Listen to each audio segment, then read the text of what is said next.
तो ध्यान से देखेंगे आज का जो हमारा फाइलम है या जो हमें एनिमल किंगडम में पढ़ना है, तो बेसिकली जितने भी ऑर्गेनिज्म हैं इस पूरे वर्ल्ड में, तो थोड़ा सा आप इसको समझ ले। ये हमारा पूरा मान लीजिए वर्ल्ड है, पूरे वर्ल्ड में, पूरी दुनिया में अगर आप देखेंगे तो जो ऑर्गेनिज्म है,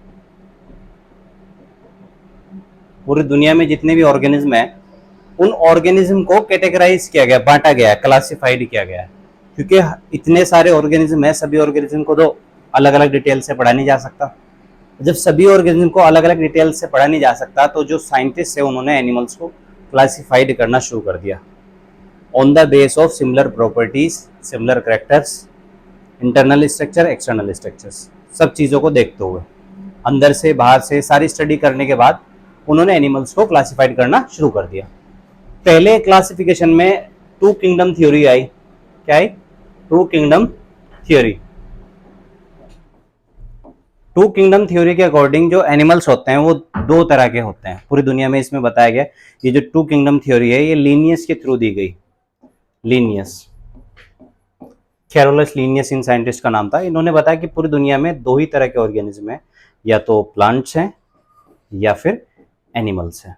तो ये दो किंगडम थ्योरी आई। इन्होंने कहा पूरे वर्ल्ड में जितने भी ऑर्गेनिज्म हैं वो दो तरह के हैं, या तो प्लांट्स हैं या एनिमल्स हैं, या तो पेड़ पौधे हैं या जंतु हैं। फिर बाद में और थ्योरी डेवलप होती चली गई। इनसे पहले एरिस्टोटल की थ्योरी आई। एरिस्टोटल ने बताया कि एनिमल्स जो होते हैं, एक और हैं एरिस्टोटल, एरिस्टोटल जिन्हें फादर ऑफ बायोलॉजी या फिर एम्ब्रियोलॉजी, दो चीजों के ये फादर हैं। फादर ऑफ बायोलॉजी भी नहीं कहा जाता और फादर ऑफ एम्ब्रियोलॉजी भी नहीं कहा जाता, एरिस्टोटल। ठीक है, अरस्तु हिंदी में कहते हैं। तो एरिस्टोटल ने क्या बताया, अगर आप यहां पे देखें एरिस्टोटल ने क्या बताया। एरिस्टोटल ने कहा कि जो एनिमल्स होते हैं ना,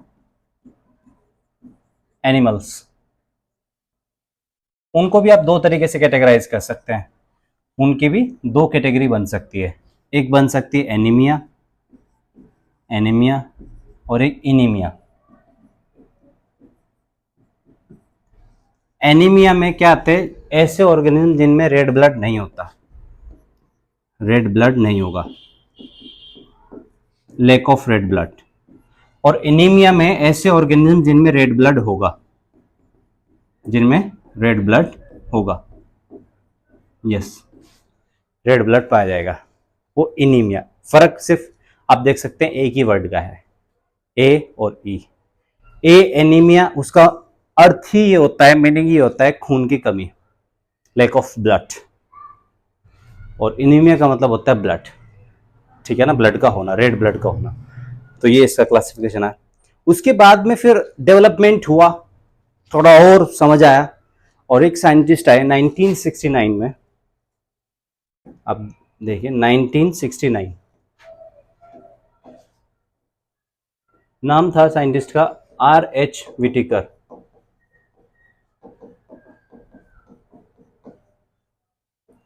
आर.एच. Whittaker, R H. विटिकर ने क्या कहा कि भैया दुनिया में जितने भी ऑर्गेनिज्म है ना, ऑर्गेनिज्म, हर वो चीज जो सांस ले रही है, हर वो चीज जो मूवमेंट कर सकती है, हर वो चीज जो लोकोमोशन कर सकती है, हर वो चीज जिसका रेस्पिरेशन हो रहा है, रेस्पिरेशन कर सकती है, हर वो चीज जो रिप्रोडक्शन कर सकती है, तो वो सभी चीजें जो है आपकी ऑर्गेनिज्म है। और ऑर्गेनिज्म को कैटेगराइज किया गया इन्होंने 5 किंगडम में।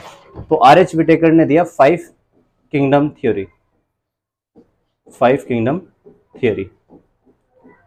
उन्होंने कहा कि पूरी दुनिया में जितने भी ऑर्गेनिज्म है ना भैया, 5 किंगडम में, 5 बड़े किंगडम में बटे हुए हैं। कौन कौन से किंगडम बताए? पहला बताया इन्होंने मोनेरा किंगडम, मोनेरा। दूसरा बताया प्रोटिस्टा, मोनेरा प्रोटिस्टा। तीसरा किंगडम बताया इन्होंने प्लांटी, सॉरी प्लांटी से पहले फंगी किंगडम बताया, फंगी। चौथा बताया प्लांटी, और पांचवा किंगडम बताया एनिमेलिया।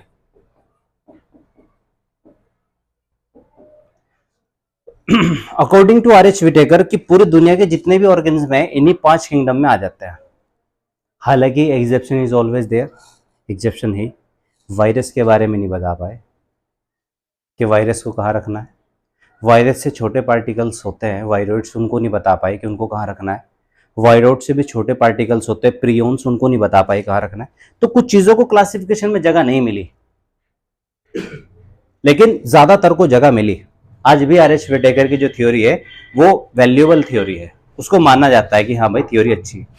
तो आर.एच. विटेकर ने जो थ्योरी दी उसमें बताया मोनेरा के अंदर इन्होंने बताया कि ऑल बैक्टीरिया, जितने भी बैक्टीरिया हैं सब इसी के अंदर आते हैं, जितने भी दुनिया में बैक्टीरिया हैं सब इसी के अंदर आते हैं। प्रोटिस्टा में बताया गया ऑल प्रोटिस्टियंस, जितने भी प्रोटिस्टियंस है लाइक अमीबा है, पैरामीशियम है, यूग्लिना है, सब इसी के अंदर आते हैं। फंगी में बताया गया कि ऑल फंगस, जितने भी फंगस है दुनिया में सब इसी के अंदर आते हैं।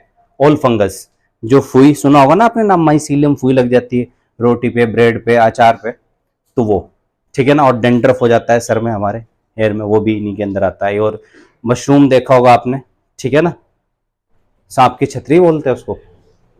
प्लांटी में ऑल प्लांट्स, जितने भी पेड़ पौधे आप देखते हैं जितने भी, सब इसके अंदर आते हैं। और एनिमेलिया में ऑल एनिमल्स, सभी जंतु जितने आप देखते हैं, लगा के यूनिसेलुलर से छोटे से बड़े तक, मल्टी सेलुलर हमारे तक, ह्यूमंस तक, ठीक है ना, उनसे भी आगे जो भी है।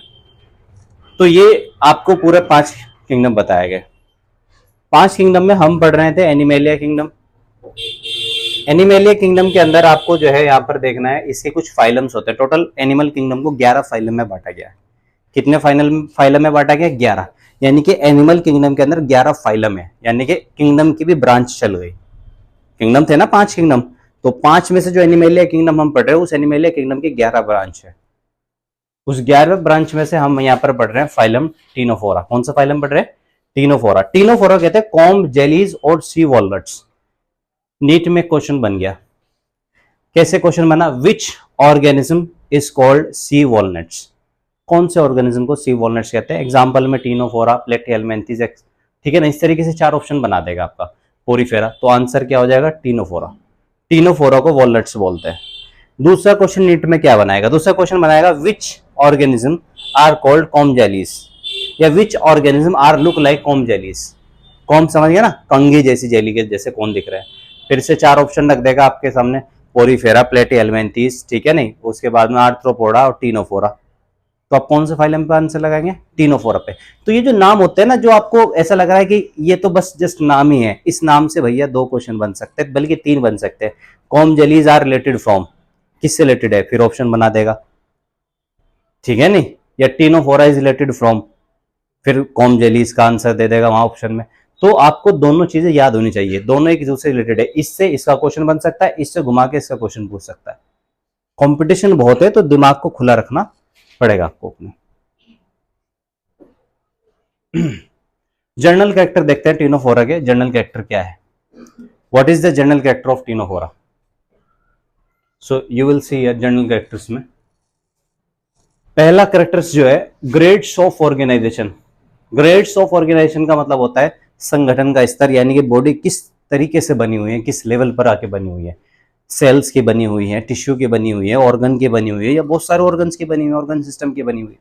जैसे कि मैं अपनी बात अगर करूं, मैं ह्यूमन हूं, आप भी ह्यूमन है, आपको पता है कि आप ह्यूमन है, और अगर आपको नहीं पता तो फिर आप गधे हैं। तो उसमें क्या है कि ग्रेड्स ऑफ ऑर्गेनाइजेशन, यानी कि संगठन का स्तर क्या है? टिश्यू ग्रेड, यानी कि बॉडी में इनकी जो बॉडी होगी वो टिश्यूज की बनी होगी। सेल्स, सेल के बाद में आता है टिश्यू, यानी कि bunch of cells, similar bunch of cells, यानी कि एक जैसी सेल्स के मिलने से आपका टिश्यू बन जाता है। एक जैसी सेल्स के मिलने से क्या बन जाता है? टिश्यू। एक जैसे सेल्स के, एक जैसा टाइप लेगा सेल का, तो टिश्यू ग्रेड, यानी कि इनकी बॉडी टिश्यू लेवल की बनी होती है, ऑर्गन इनमें नहीं है, ध्यान रखिएगा बात। सिमेट्री, रेडियल सिमेट्री होती है, यानी कि इनको बीच में से अगर आप एक सेंटर पे से काटेंगे तो इनके 2 बराबर हाफ हो जाएंगे, 2 इक्वल हाफ हो जाएंगे बीच में से काटने पे। सेंटर में से अगर आप इन्हें काटे, जैसे ह्यूमन को अगर एक सेंटर पे से काटा जाए तो 2 इक्वल हाफ में डिवाइड हो जाएगा, राइट एंड लेफ्ट हो जाएगा कि नहीं हो जाएगा, अगर बिल्कुल बीच से काटा जाए। ठीक है, पक्की बात। ठीक। अब अगला जो करेक्टर है इसका दूसरा वो है germ layer.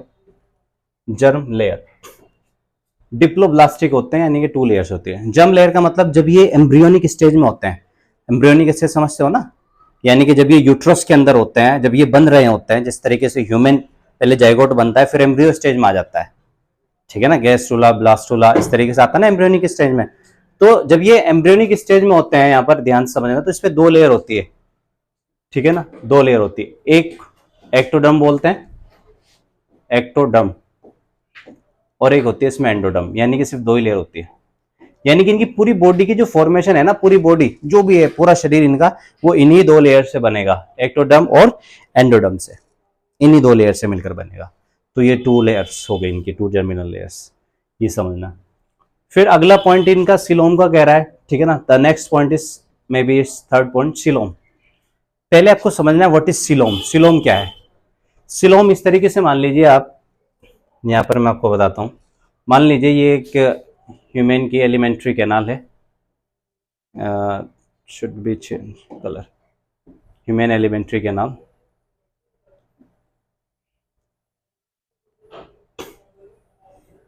Just a minutes, give me only 1 minutes, मैं एक रफ सा डायग्राम बना देता हूँ, ठीक है, इतना अच्छा नहीं बनाना, बस ऐसे ही दिखाना। तो ये एलिमेंट्री कैनाल है, पूरी की पूरी पाइप स्ट्रक्चर है, एलिमेंट्री कैनाल है। ये आपका माउथ वाला एरिया जिसको बक्कल कैविटी बोलते हैं, ये ओइसोफेगस हो गया आपका, ये स्टमक हो गया, स्मॉल इंटेस्टाइन, लार्ज इंटेस्टाइन, ठीक है। अब यहां से लगा के बॉडी पूरी, शरीर तो बाहर तक है ना, ऐसे ऐसे होगा बॉडी तो पूरी की पूरी, ठीक है ना, पूरी बॉडी ऐसे होगी।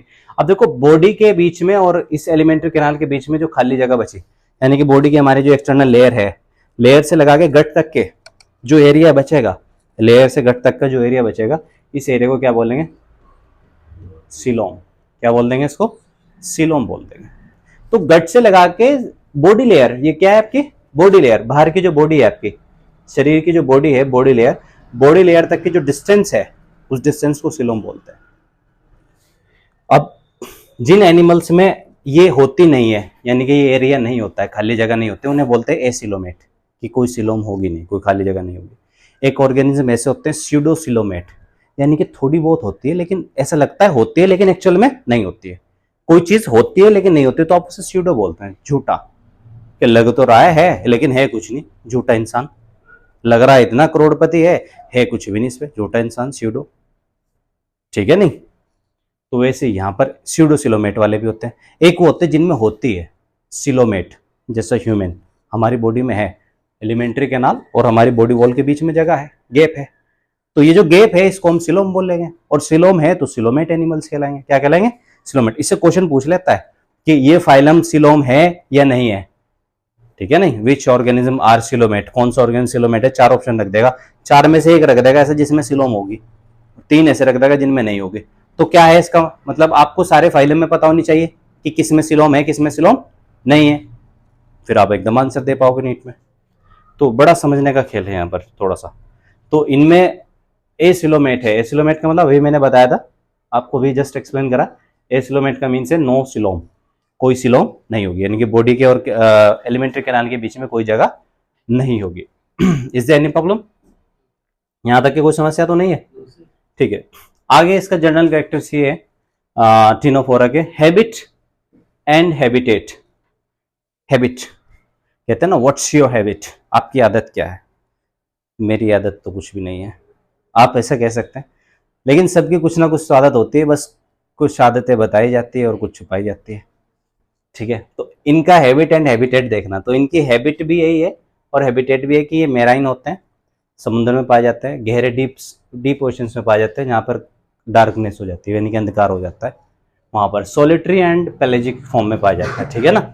सो अकेले ही पाए जाते हैं ज़्यादातर ये, ठीक है।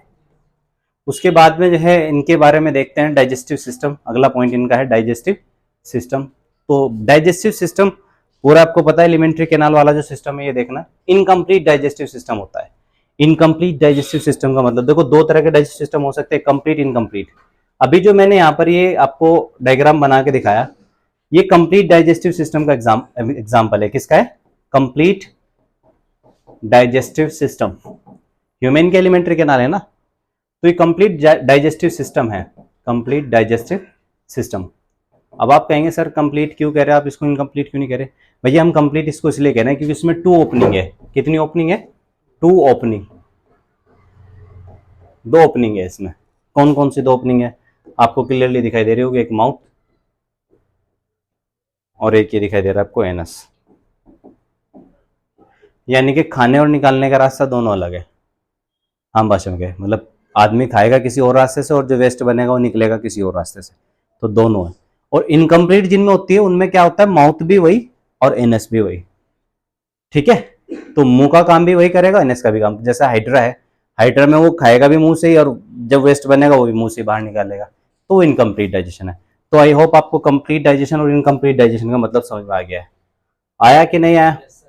ठीक है। तो जिनमें कंप्लीट डाइजेशन होगा उसका मतलब उनमें 2 ओपनिंग होगी, माउथ अलग एनएस अलग, और जिनमें इनकम्प्लीट डाइजेशन होगा उसका मतलब उनमें मुंह और एनएस दोनों एक ही होंगे। ठीक है, बात समझ में आ रही है क्या? आ गई भाई समझ में? ठीक है, इनकम्प्लीट डाइजेशन है। उसके साथ में दूसरा पॉइंट कह रहा है intra cellular and extra cellular digestion होता है। Intra cellular and extra cellular digestion का मतलब क्या होता है, what it means? Intra cellular का मतलब सेल के अंदर डाइजेशन होता है और एक्स्ट्रा सेलुलर का मतलब सेल के बाहर डाइजेशन होता है। तो दोनों तरह का डाइजेशन होता है, सेल के अंदर भी होता है और सेल के बाहर भी होता है, दोनों ही तरह का होता है। नाउ अगला कैरेक्टर क्या आ रहा है इसका, रेस्पिरेटरी एंड सर्कुलेटरी सिस्टम। कौन सा सिस्टम है? Respiratory and circulatory system. So what is respiratory and circulatory system? Respiratory मतलब हम रेस्पिरेशन कर रहे हैं, ठीक है ना, सांस ले रहे हैं कि नहीं ले रहे हम, तो सांस ले रहे हैं हम, ये रेस्पिरेशन हो गया। सांस लेना, रेस्पिरेशन नहीं, सांस लेने के through break down of food into glucose and then glucose break down into the ATP adenosine triphosphate and it will give us energy. Suppose that if I am speaking and I am teaching you and you all are listening and watching me, so I also lose some kinds of energy in the form of ATP and you also. You are consuming what I am saying to you. That's why your brain also lose some kind of energy in the form of ATP. So this energy, where this energy will come from? ये energy कहाँ से आ रही है? Respiration से आ रही है। मान लीजिए जो भी हमने खाया, रोटी हमने खाई, वो रोटी एनर्जी नहीं है, रोटी एक लोक एनर्जी की तरह है, आपके शरीर में चलेगी, उससे आपको एनर्जी नहीं मिलेगी। रोटी कन्वर्ट हो जाएगी आपकी बॉडी में ग्लाइकोजन में, बट ग्लाइकोजन या ग्लूकोज तब तक नहीं टूटेगा जब तक उससे ऑक्सीजन नहीं मिलेगा। और ऑक्सीजन की मदद से जो आपका ग्लाइकोजन टूट रहा है, उसके टूटने की प्रोसेस को रेस्पिरेशन कहते हैं। क्या बोलते हैं उसको? रेस्पिरेशन बोलते हैं। तो respiration and circulatory system. What is circulatory system? Circulatory system is a simple thing. आप ऑक्सीजन ले रहे हैं, वो ऑक्सीजन आपकी बॉडी में तो अपने आप पहुंच जाएगा, उस ऑक्सीजन को आपके बॉडी में ब्लड कैप्चर करेगा और ब्लड कैप्चर करने के बाद उस ऑक्सीजन को ब्लड हार्ट के द्वारा पूरे ऑर्गन्स में सब जगह ट्रांसफर कर देगा, ठीक है ना, जितना भी सिस्टम है बॉडी का सब जगह ट्रांसफर कर देगा। क्लियर है? तो इसको सर्कुलेटरी सिस्टम बोलते हैं। यानी कि जो हमारा हार्ट होता है ना, उसमें डबल सर्कुलेटरी सिस्टम होता है। कौन सा सिस्टम होता है? डबल सर्कुलेटरी सिस्टम होता है, लगातार चल रहा है। लेकिन इनमें ना ही रेस्पिरेशन और ना ही सर्कुलेटरी सिस्टम अब्सेंट होता है, अनुपस्थित। ठीक है, इतनी बात याद रह जाएगी कि टिनोफोरा में रेस्पिरेटरी सिस्टम भी एंड सर्कुलेटरी सिस्टम भी एब्सेंट होता है। नाउ नेक्स्ट टॉपिक है reproduction. If you will C reproduction, reproduction के कुछ पॉइंट्स है जैसे कि ओनली सेक्सुअल, कि ये ओनली सेक्सुअल रिप्रोडक्शन होता है इनमें। दूसरा पॉइंट है हर्माफ्रोडाइट होते हैं। कोई बच्चा बताएगा हर्माफ्रोडाइट का मीनिंग? तो हाथ रेस कीजिए, अपना हैंड रेस कीजिए, जिसे भी पता है हर्माफ्रोडाइट बोल के बता सकते हैं आप, बोलिए अपनी जगह बैठ के बताइए। मैंने बता रखा है इसका मतलब, आप लोगों को इसका पता होना चाहिए आपको। हर्माफ्रोडाइट का मीनिंग कोई भी नहीं है क्या शूरवीर क्लास में? सभी कायर बैठे हैं यहाँ पर, कायरों की बस्ती में आ गए हैं हम जैसे हस्ती के लोग। बड़े बेकार हैं आप तो, ठीक है नहीं, बड़े बेकूच हो गए, तेरे कूचे से निकले, क्या कहें हम, बड़े बेकार लोग हो। हर्माफ्रोडाइट उसको बोलते हैं जिसमें मेल और फीमेल दोनों सेक्स ऑर्गन हो जाते हैं एक में, मेल और फीमेल जिस दोनों होता है। मैंने कल ही जस्ट बताया था हर्माफ्रोडाइट। अभी आप कहे हमने बताया, अरे भैया आपने कहाँ बताया? जब आपको मौका दिया गया था आप पे नहीं बताया गया।